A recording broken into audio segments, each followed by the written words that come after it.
Back up and running. Gosh, I don't even know how to describe that. Like, okay, so we got back to camp in the beginning of November, and November towards the end was like this amazing time when Thanksgiving came around and camp just filled up with people. It was just like packed. And there's all these teepees and yurts and stoves and everything is just coming into camp.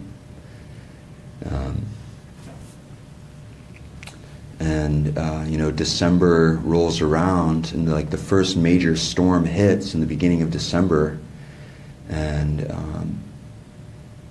the tribal council had previously thrown out Red Warrior Camp. And when they did that, I mean, we all know that at that time Red Warrior Camp allegedly moved to the Heyoka site, but when they did that, it really put me in mind of exactly how tribal politics were at odds with activism. And so when the first snow hit and all the veterans arrived at camp, previously being in the kitchen, I had interacted with a lot of veterans. And when you're the cook, you kind of get trust. People came to me with information. So I already knew about advanced planning and tactics that, like, I knew about scouting missions and all this stuff that had been allegedly happening. And from what I understood, there was a plan to put 10,000 veterans on the drill pad and take that drill apart. And I talked with some people that they didn't seem like they were full of anything other than courage. And when they came to camp and were redirected, they got, I don't want to say sidetracked, but they got humbled is what they got. They got brought to their knees with good reason. But I lost a lot of hope that we're going to ever be able to stop that pipeline when the veterans were thwarted, because without that sort of force of people who have experienced warfare, that understand tactics, that have that sort of in the trenches grit, then we weren't going to go past the concertina wire and the trenches. We weren't going to go past there. So when the veterans were prevented from going to the drill pad, that really broke a lot of our spirits. It broke my spirit. And especially November 6th, when Dave Archambault called for the camp to disband and called for everyone to go home because we had won. On that day, I went up on top of the hill by the guard shack, which overlooks the whole valley, the confluence of the Cannonball and the Missouri, and looked, because we had an observation post up there. And you could see the heavy machinery over there digging. You could see all the workers over there working. So on December 6th, when we were told to go home, you could see them building. And honestly, I never looked to tribal council for leadership. I never looked to the Horn for leadership. In my experience, the leaders of this movement are the indigenous youth. We all came because the youth runners ran across the country to Washington, D.C. And if it wasn't for the youth runners, Dave Archambault would have let that pipeline go through. He was already on track to let it go through. So He just wanted to pay out. yeah, well, there's there's a lot of evidence that without the Native women warriors and without the indigenous youth, that pipeline would have been allowed to go through directly. And if you follow the story of Standing Rock, you'll find that the Native women warriors and the indigenous youth never gave up. They were on track the whole time. And even when the camp was totally broken up and we had all been evicted and they bulldozed our supplies and threw them in the dumpster, even then the youth they still are right now protecting the water. So whenever the tribal council or the Horn of Elders had something to say, I kind of was like, where were you when the youth were running to Washington, D.C.? Where were you when Jocelyn Charger and Joseph White Eyes were running to Omaha?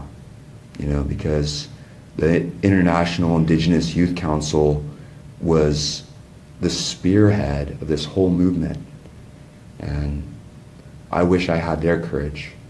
I wish I had their courage and their dedication, because, I'm a follower of them, I think about that video of Bobby Jean calling out for help, and that was a turning point in my life. And the same thing, it actually was about this time of year, about a year ago, when a very well-respected woman from the community came. Her name's Cheryl Angel. She's a prominent activist. And she came and asked me to start going on those prayer walks. And that got me out of my comfort zone, And, during that time, I received death threats because the people were saying that the elders don't want you to go. The elders don't want you to go. And I heard that in face-to-face conversations, and I heard it in death threats through my Facebook. But the thing is that my elders, the elders inside of my camp, the people who I was living with, are the ones who asked me to do that. And there's no way I was going to tell them no. So I wouldn't be surprised if it's been a year precisely. I have to look. But about a year ago, I started going on those prayer walks towards the other side of the river, towards the drill pad. So what happened on the backwater bridge is that one of the pipe carriers allegedly used their medicine in a bad way and struck someone in the head with a chanupa. And from that point on, then the people who are medicine people, which I am not a medicine person of any kind, I'm just a guy, that changed their perspective on the backwater bridge, because when you use medicine in a bad way like that, the spirits know. So that's why Cheryl Angel came and said, please lead people towards the confluence of the river, towards the drill pad, because the medicine is bad on the backwater bridge. And from that time, we started going towards the drill pad, because it was bad. Like, it doesn't take very much research to look at what was happening on the backwater bridge and see that it was a bad thing. There are people cussing, people throwing items. It wasn't very peaceful or prayerful. There's people getting hit in the head with chanupas. At least, that's what I heard. So that really changed me dramatically, because I think of myself as being a cook. That's what I think about myself as. I'm a cook. I'm an activist, but I'm not any kind of a medicine person. So I didn't see any reason that I would be tapped to lead a prayer walk. Like, I don't know how to pray in my native language. I don't know how to pray in anybody's language. I know a little bit of Jewish Hebrew prayers because I was raised up with Judaism, but I don't know Lakota prayers. So it felt really awkward being asked to do that, but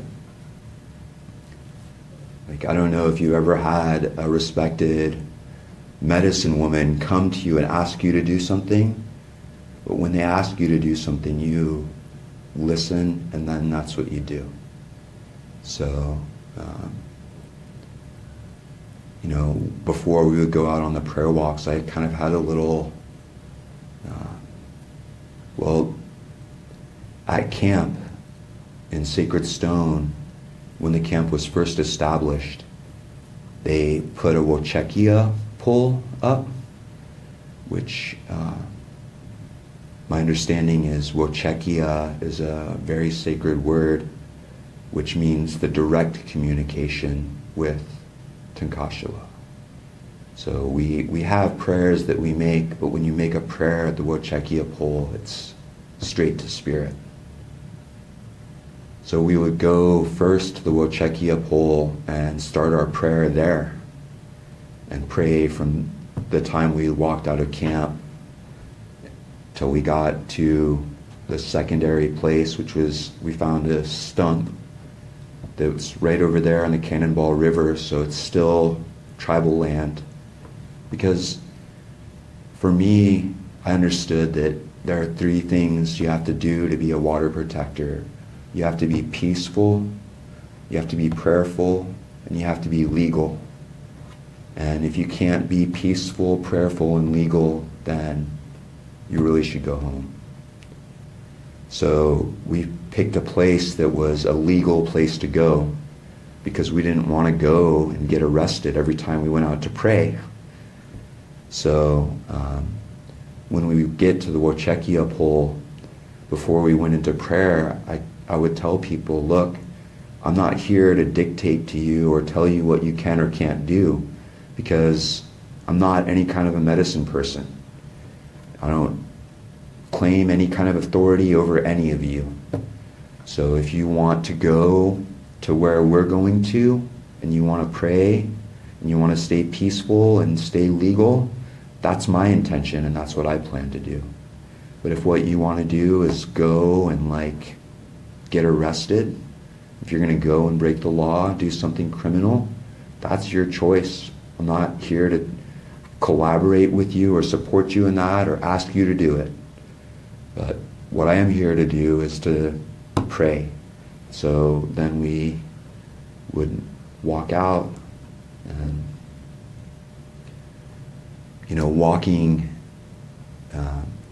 walking up 1806 to a barricade is a lot different from walking through the snow down a frozen river to another part of frozen river. And it was really physically and emotionally taxing because a lot of days you have to break trail because it had snowed and you just have to break trail. And a lot of days we'd go out and the people who went out didn't all come back. And when you go out of camp and then come back with less people, I mean, granted, they were having a nice meal in jail and having a shower and everything, but they still had to get taken into custody. And there's a real hurt feeling that built up inside seeing people get arrested that walked out of camp, that decided that they wanted to go stand so strongly in their convictions that they went to jail for them. And it hurt me more before I went to jail than after, because before I had no idea what it was like. And I had all these irrational fears about what was happening to the people once they got arrested.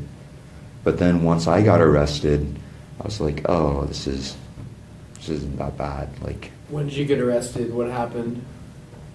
I got arrested on December 27th. And,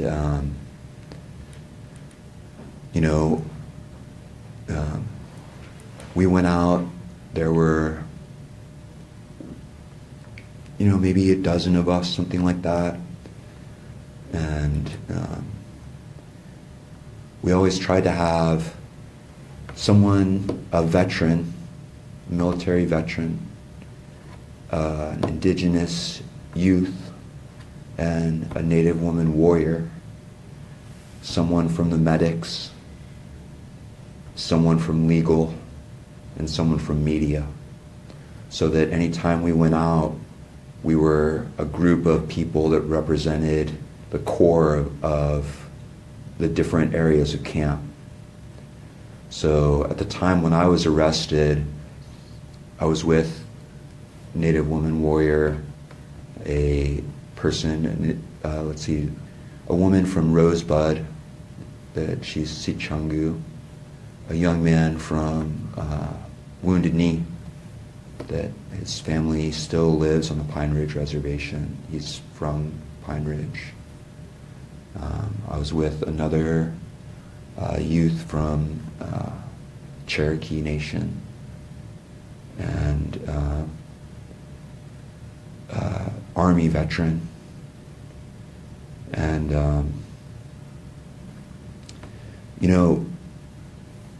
it had been snowing, so it's kind of hard to tell where all the lines are.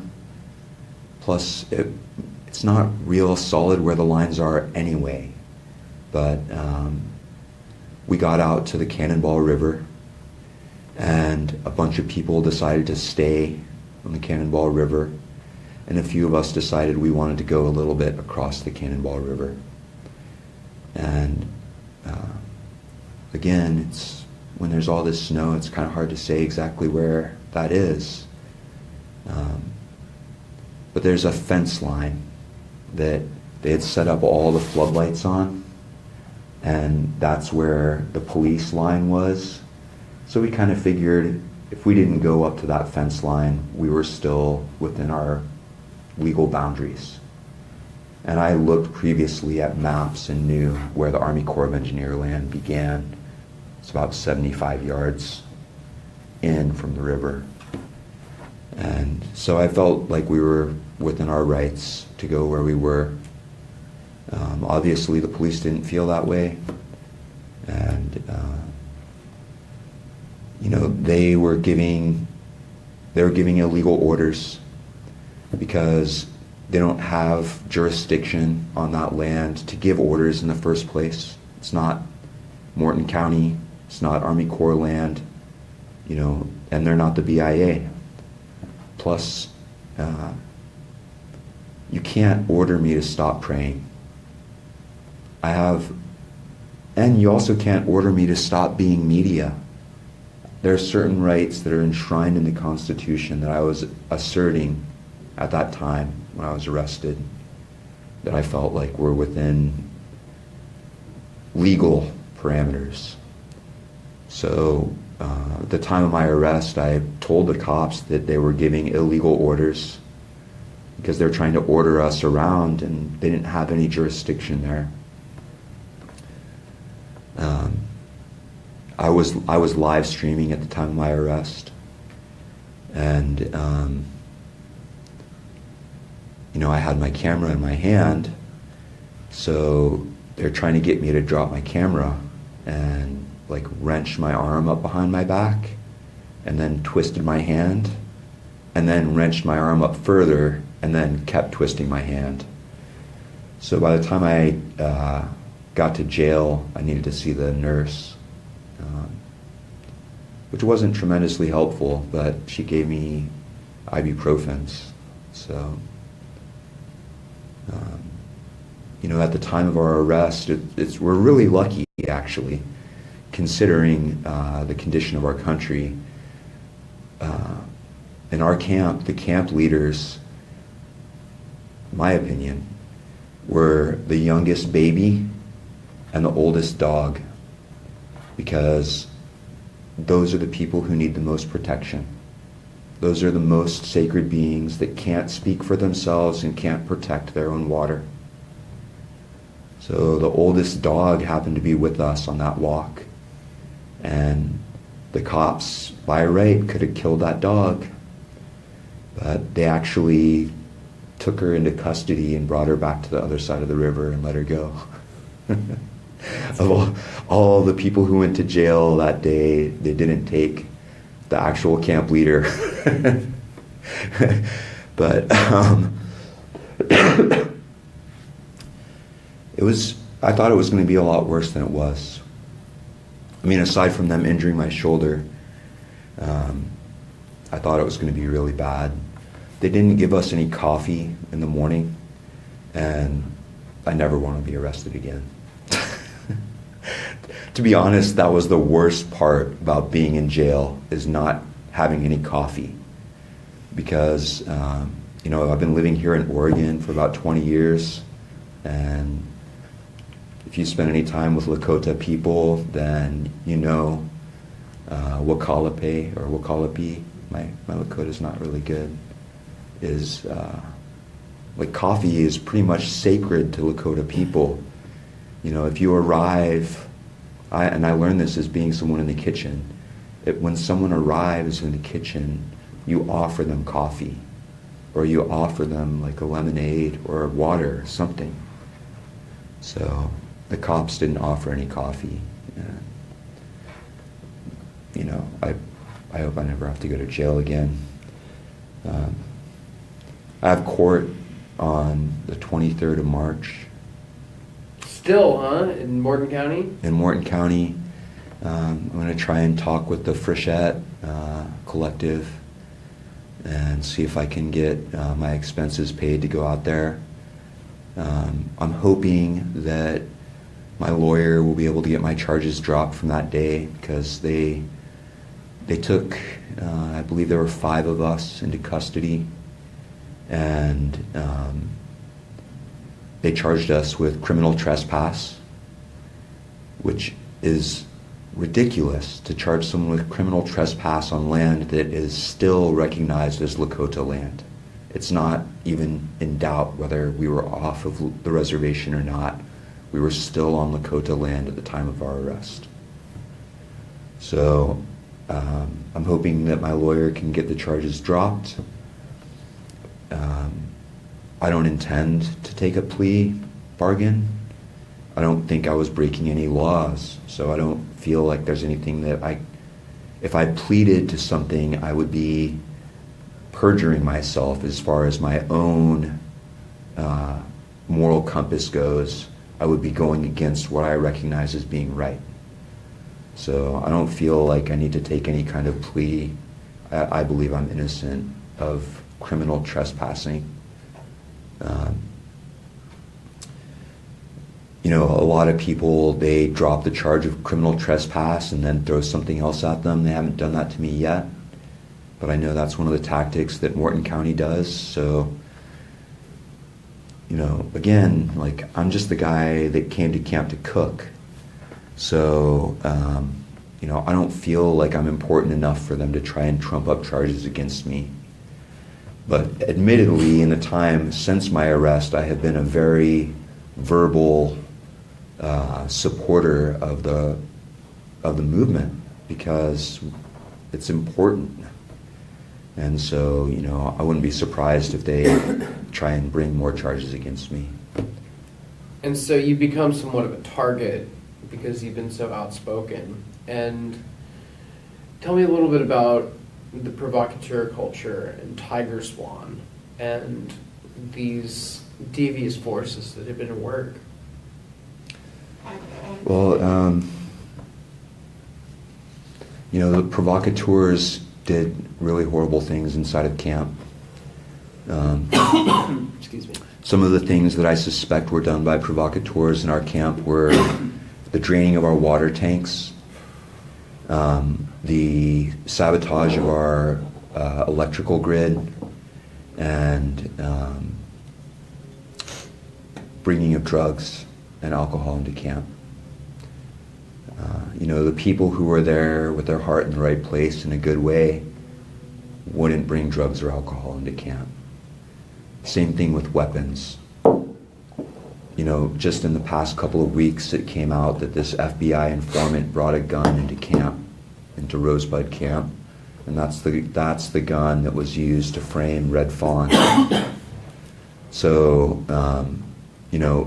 there's already evidence that the provocateurs were bringing weapons into camp.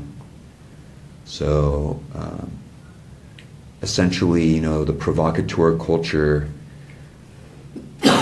goes against the traditional values of the Lakota people. And that's why it's real easy to tell who doesn't belong, because they can't behave in a good way. There's a lot of people who would say I couldn't behave in a good way.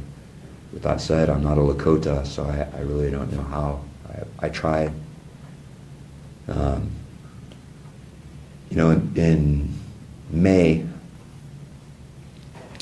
I was contacted by The Intercept, and they informed me that I had been singled out by Tiger Swan as a person of interest, and that Tiger Swan had taken my file from Morton County and brought it to Illinois and gave it to the sheriff's department in Illinois. Because the time after I left camp, I went to document the next leg of the pipeline.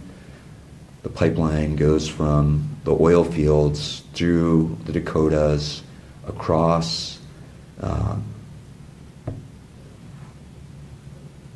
Illinois. And in Illinois, or across Iowa into Illinois. And in Illinois, it ends up in Patoka. And so I wanted to go there and look at it. Connected with the Mississippi Stand people there. I actually didn't connect with the Mississippi Stand people. I connected with them ahead of time when we were still in camp, because they set up their camp on the Mississippi River to try and prevent the pipeline from going under the Mississippi. And in that time, when they were getting their camp established there, allegedly we sent them food and stoves and clothes and this sort of thing, so that they could benefit from some of the resources that we had abundant amounts of. So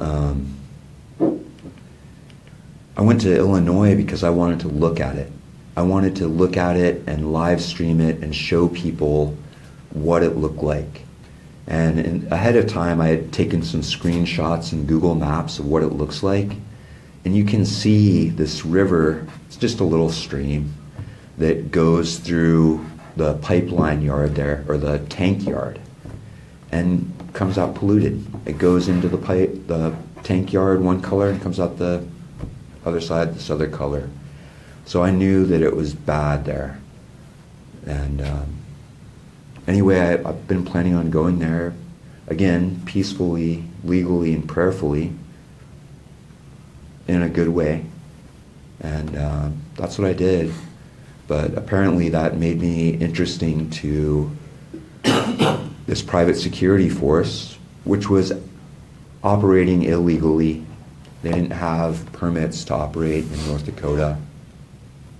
They got a slap on the wrist for that. If I operate an unlicensed private security firm in North Dakota, you can be pretty sure what would happen to me relative to what happened to Tiger Swan operating an unlicensed paramilitary, infiltration, surveillance, security firm. Like, what they did was they used police state tactics illegally. And as part of that, they identified me as a person of interest to the FBI. I wouldn't be surprised if the FBI is currently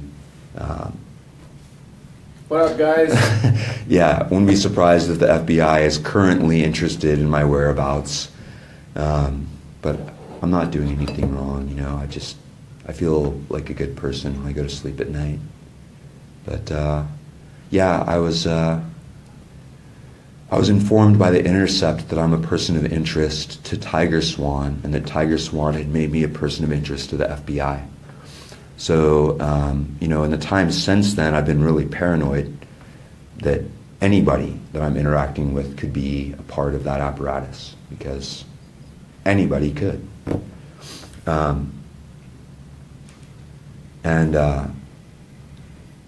You know, that's part of why I'm here right now and not at a camp or anywhere like that, is that I'm seeking counseling. Like, I have a shrink, and I have diagnoses that I believe grew out of that experience of being profiled, targeted, and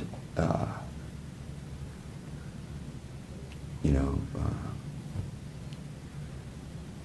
tailed. My brother told me that in May there were black SUVs at the end of his driveway. He lives way out in the country. Like, there's no reason that anybody would, like, the road where he lives, it goes between a couple of major roads, but there's really no through traffic. Like, it's a road that connects two roads. It's not a thoroughfare, so to speak. It's a residential road. And so he told me that there were black SUVs sitting at the end of his driveway for a couple of days. And in the report from The Intercept, that's what they suggested, is that Tiger Swan thought that I was going to my brother's house. So it makes sense that the surveillance apparatus would go there and try and find me. But I'm not in hiding by any stretch of the imagination. Like, I mean, you guys got a hold of me, so. Yeah. We've been homies for a while, right? Yeah, I mean, but you should vet everybody. I mean, that's the whole thing. It's like, you know, you can't really trust anyone, you know, in this current landscape, because you never know what people's motivations are. I mean, even other water protectors. I know you've called out a couple people in recent history, you know, who obviously had, you know, some kind of more sinister agenda.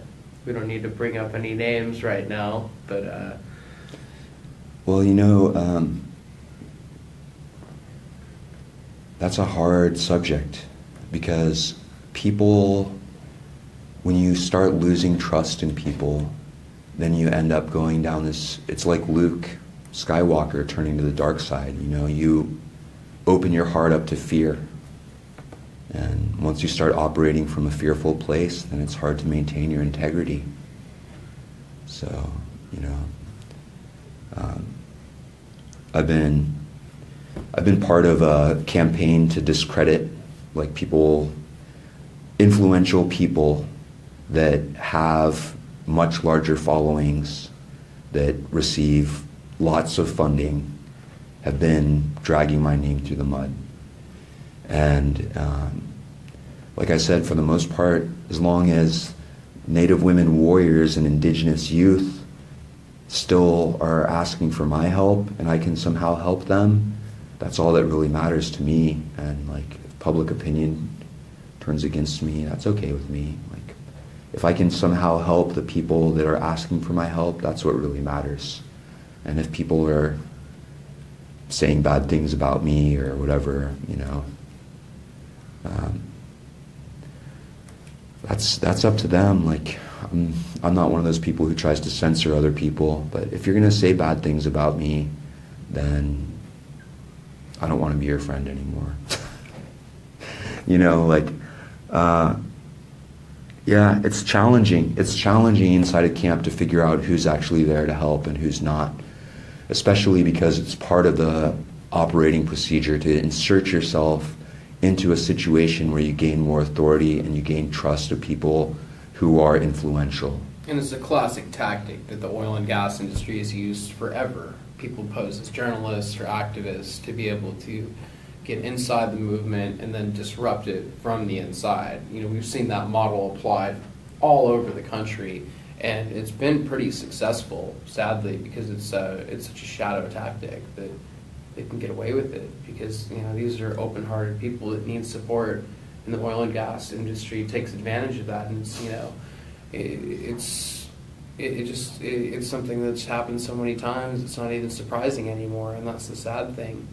But tell me a little bit about, we talked about Tiger Swan, but now that Bayou Bridge has been approved, Tiger Swan is trying to get permits to operate in Louisiana. I'm sure they're probably already there, but they're trying to make it on the up and up and get approval to operate in Louisiana.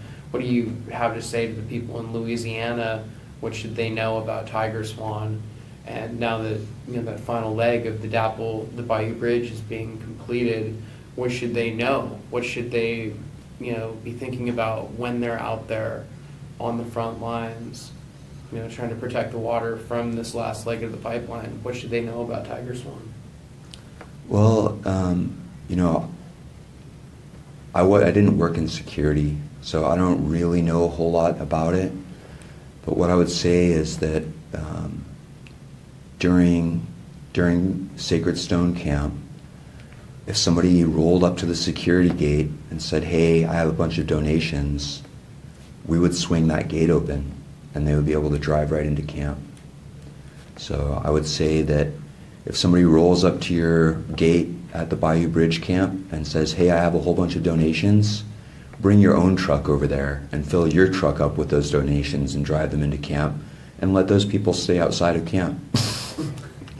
Because as an infiltrator, if you roll up to camp with a truckload of donations, there's a high likelihood you're going to be able to drive right in. So, you know, the people in Louisiana need to run a tight ship by not opening the gate for donations. Because the oil company can drop like 8 or 10,000 to buy some generators and then come in and destroy all of your water, destroy your electrical thing, destroy whatever if you let them come in. So I would just say, don't allow donations to open your gate for infiltrators. If you want to be sure that you're not letting infiltrators into your camp, then drive the donations in yourself.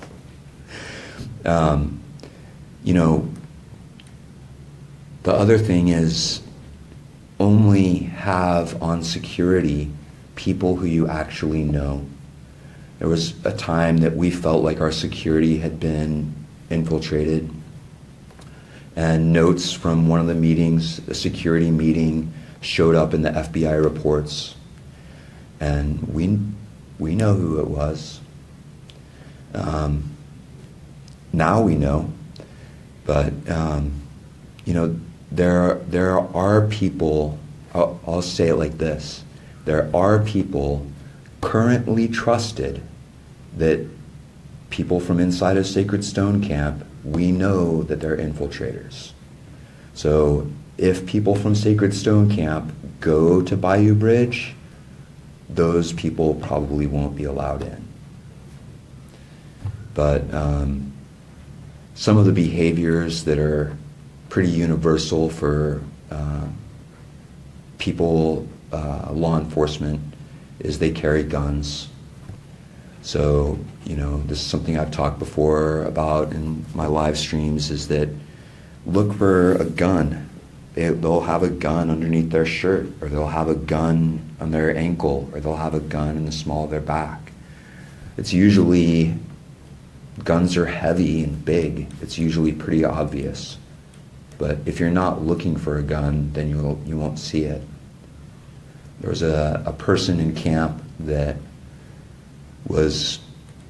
had gained trust inside of the community and had gained a real serious position. And all of my intuition was shouting not to trust this person. So then for a while I just kind of like was near him, and just like would look at him. And pretty soon I noticed he had a gun.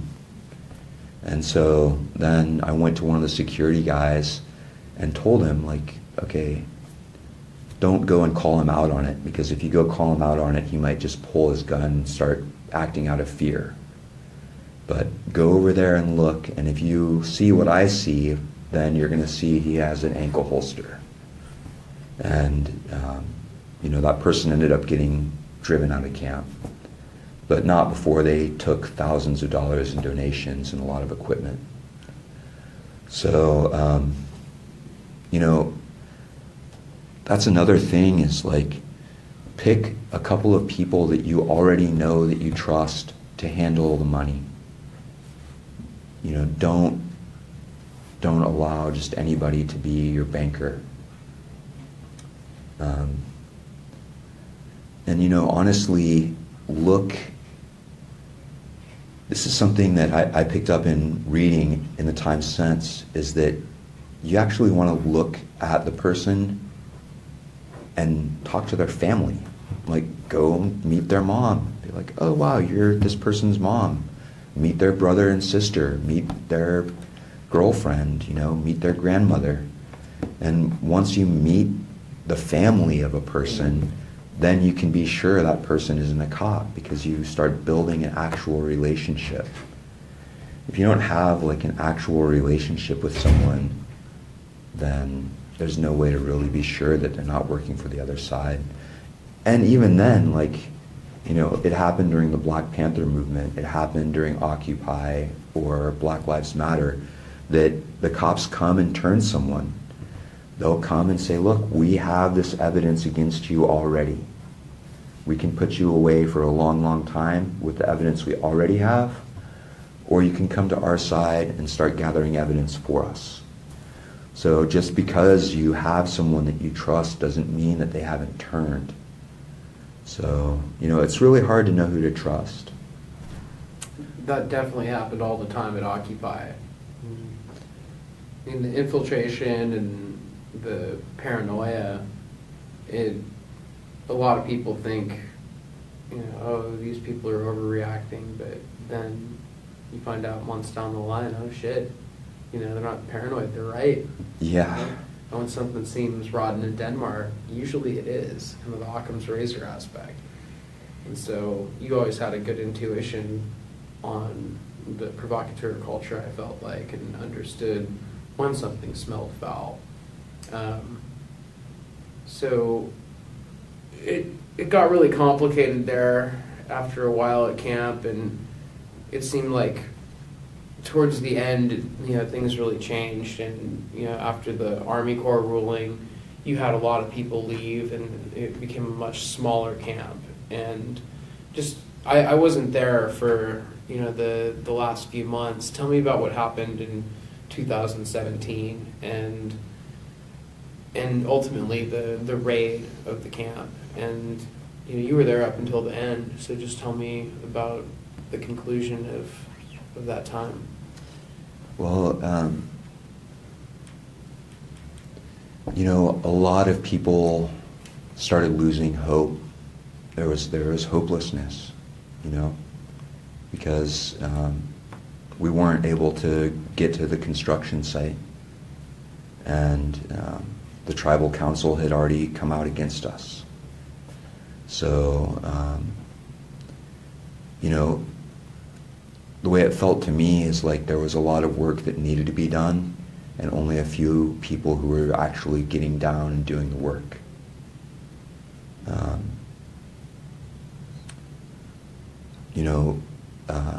Because it was so cold, and also because we weren't going to any construction sites, then a lot of people just kind of held up inside of their yurts or inside of their teepees and just kind of hunkered down. Because, at Sacred Stone Camp, we had this intention that we're creating a cultural school that was going to remain in the time after and teach people about alternative energy and about Lakota culture. So we were acting as if there was a eco-village that we were creating there. So we built a school in that time. We built a kitchen. We had these gigantic structures. They weren't fixed to the ground so that if we had to load them up, we could move them. But they were real.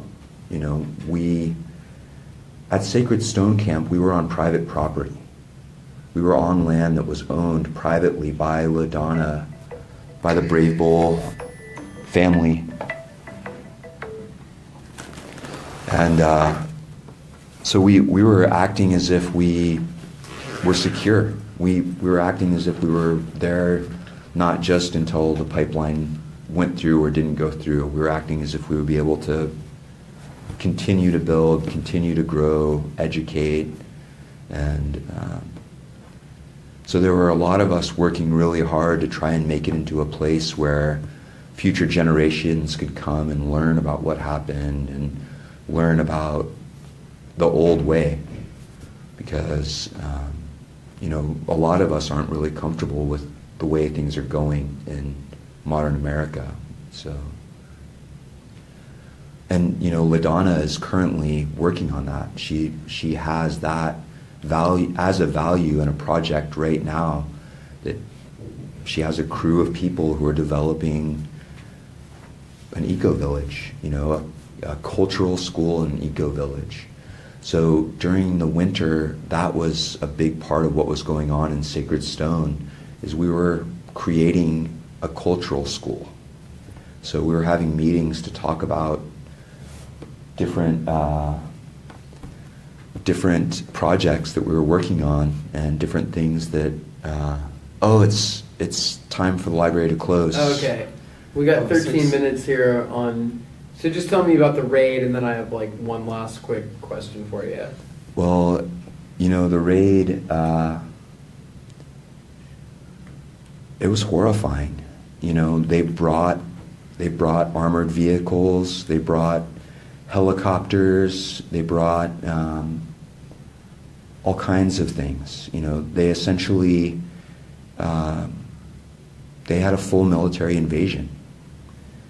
Of all of the equipment they brought in, the thing that was most horrifying to me was that they brought in a truckload of barricades and a front end loader so that they could block off roads. And once they started blocking off roads, there's no entry or departure. And, once you start feeling locked inside of a space, that's a real awkward feeling. And, what they did in bulldozing our supplies, that was a total abuse. That was totally degrading, because people from all around the world had sent those supplies in, and we could have fed all of the Pine Ridge Reservation, that is the poorest reservation in our country. We could have put all of the Cannonball District inside of yurts and teepees. There were so many supplies there that could have been used for the betterment of any community. Even if we went to Bismarck and Mandan, we could have fed people for days. And instead, it all got bulldozed. And then the media construed the bulldozed supplies as trash.